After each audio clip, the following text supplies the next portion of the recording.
பங்குனி கிருத்திகையினை முன்னிட்டு வல்லக்கோட்டை முருகர் திருக்கோவிலில் 2 மணி நேரம் காத்திருந்து பக்தர்கள் சுவாமி தரிசனம். காஞ்சிபுரம் மாவட்டம் ஸ்ரீபெரும்புதூர் அடுத்து வல்லக்கோட்டை புகழ்பெற்ற அருள்மிகு சுப்பிரமணிய சுவாமி திருக்கோவில் உள்ளது. இது அருணகிரி நாதரால் திருப்புகழ் பாடப்பெற்ற தலமாகும்.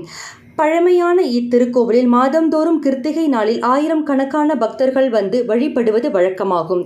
இங்கு வந்து வழிபடுவோருக்கு புதிய வீடு கட்டுதல், திருமணம், இழந்த பதவி, நலமான வாழ்வு ஆகியவை கிடைப்பதால் நாளுக்கு நாள் பக்தர்களின் வருகை அதிகரித்து வருகின்றன.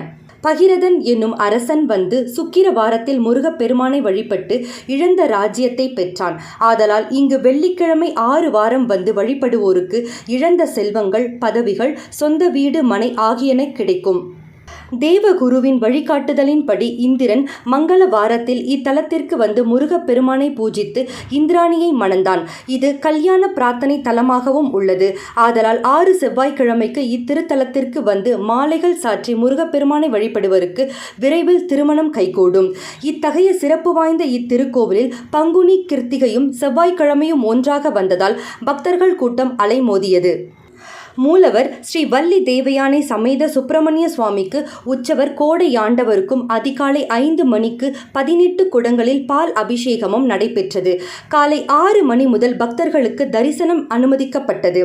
மூலவர் சந்தனக்காப்பு அலங்காரத்திலும் ஸ்படி மாலை அலங்காரத்திலும், உற்சவர் கோடையாண்டவர் வீராசன மலர் அலங்கார சேவையிலும் பக்தர்களுக்கு அருள் பாலித்தார். சுமார் 10,000த்திற்கும் மேற்பட்ட பக்தர்கள் இத்திருக்கோவிலில் குவிந்தனர். அரோகரா அரோகரா என்று கோஷமிட்டு 2 மணி நேரம் வரிசையில் சென்று முருகப்பெருமானை வழிபட்டனர். இத்திருக்கோவில் நிர்வாகத்தின் சார்பில் பக்தர்களுக்கு சர்க்கரை பொங்கல், மோர், சுத்திகரிக்கப்பட்ட குடிநீர் ஆகியன வழங்கப்பட்டது. ஏற்பாடுகளை நிர்வாகம் அதிகாரி சோ. செந்தில்குமார், அறங்காவலர் குழு தலைவர் ஜ. செந்தில் தேவராஜ், அறங்காவலர் த. விஜயகுமார், கலைசெல்வி கோபால், க.